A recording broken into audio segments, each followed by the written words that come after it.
Hi there, Laura Jack here. I want to talk to you a little bit about what grief actually is and why it plays a role in our compassion for both ourselves and other people. So, for a long time, I have been a grief recovery specialist. I've been working for an organization called the Grief Recovery Institute. And when I found the Grief Recovery Institute in 2012, I guess, I was blown away by some of their most basic definitions of grief. And those definitions alone really changed how I felt about the grieving experience, what it was, and how it impacted me, and then future, all my clients and all the people I've trained. So I wanted to share some of those definitions with you because I want you to understand the expansive and vast nature of grief and some short, simple definitions. So I know that grief isn't always a really super fun topic to talk about. And so let's just do it because sometimes just getting it out there, getting it on the table just makes it a lot easier. Okay. It doesn't have to be scary. I always say it's like somebody chases you down the street and you're running for your life and you're so scared. And then finally they catch up to you and they're like, you dropped your purse. Right. There's actually there was a comic years ago that I saw, and that just reminded me of grief. We run away from grief until finally it catches up with us, and then it's just like a nice person like redelivering our purse to us. So, grief. So, what is it?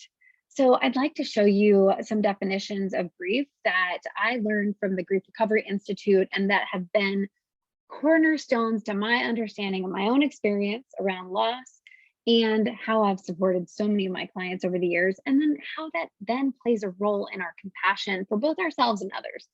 Okay, so I'm going to share a screen with you. So let's talk about grief, the thing that nobody wants to talk about. All right, so grief. So you can see the elephant in the room.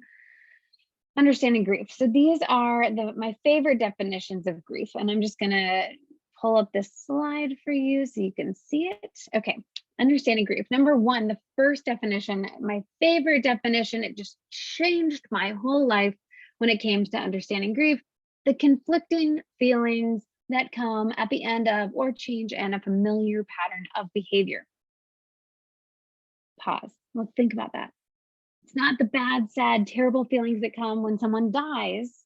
Well, that is also can be true, but it's the conflicting feelings that come at the end of or change in a familiar pattern of behavior.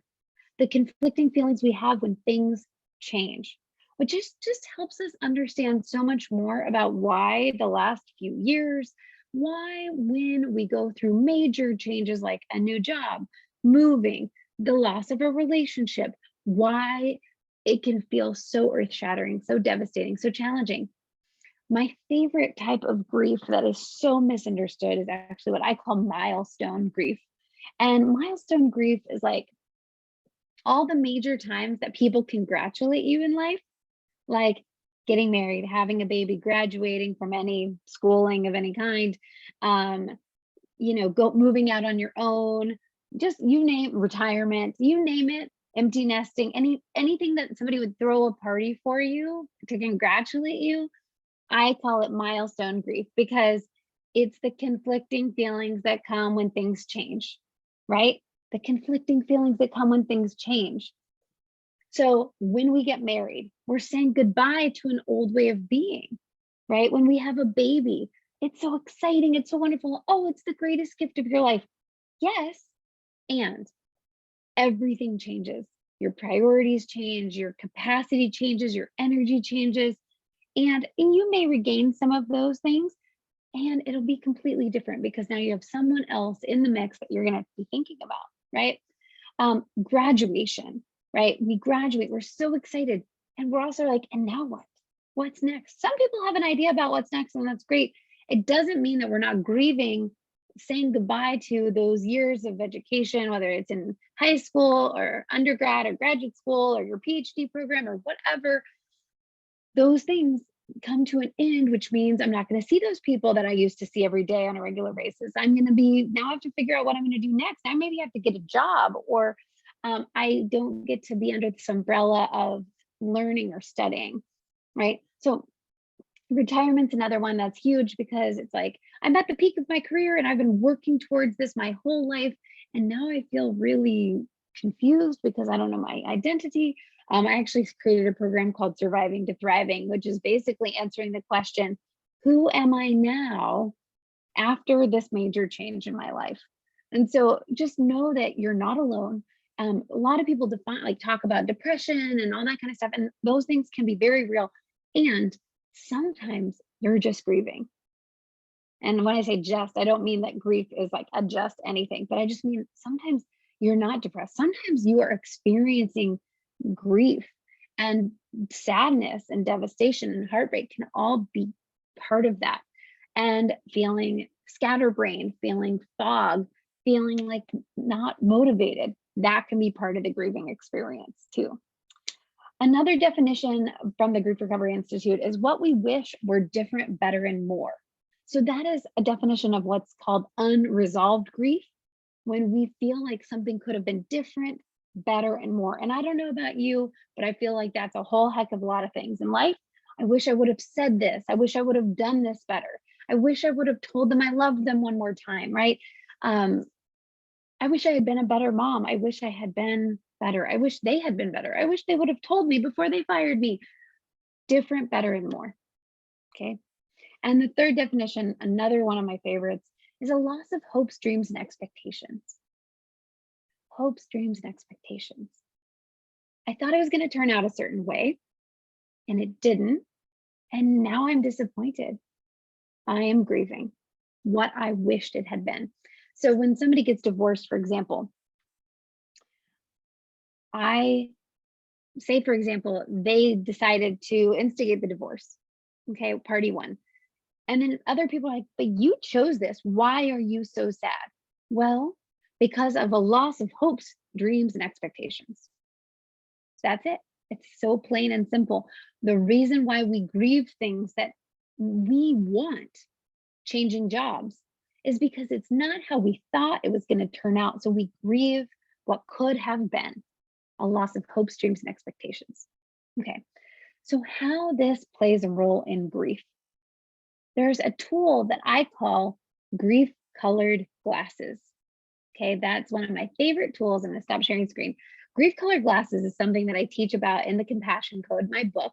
And it's the idea that we put on these glasses and we see the world from the perspective of, I wonder what this person has gone through. I wonder what conflicting feelings they're having because of a loss of or a change in the familiar. I wonder what disappointment they're having from a loss of hopes, dreams, and expectations. Our grief colored glasses give us compassion, which just means to relate kindly to ourselves and others during times of change and challenge, or stress, or trauma, right? So relating kindly to other people, if we put on our grief colored glasses and we think about, I wonder what this person's going through, right? That is a compassionate lens. Okay, so the grief colored glasses help us see why people act the way they do. Usually it's not because they're terrible people, it's because they're grieving something. And I like to call that benefit of the doubt thinking. So, what is the nicest, kindest, most generous version of this story? And again, I call it benefit of the doubt thinking. I've heard Glennon Doyle call it, like, what is the most beautiful story that you can consider or think of when it comes to this other person? So, I know that this is not a new concept. It's just something that I have utilized my grief colored glasses to help people understand. What if they're going through something that you may or may not understand? And that is what is propelling their actions, their coping mechanisms, right? So, anyway, I hope this is super helpful for you. Grief is not something to run away from. It's actually, the sooner we face it and we move through it and we process our feelings around it, the more vibrant our life can be. Okay. So, and then the more compassion we can have for both ourselves, gosh, I'm grieving, or for others, gosh, I wonder if they're grieving, or gosh, they are grieving. I see them grieving. And that gives us so much compassion and the ability to find way more peace in our relationships with other people and with ourselves.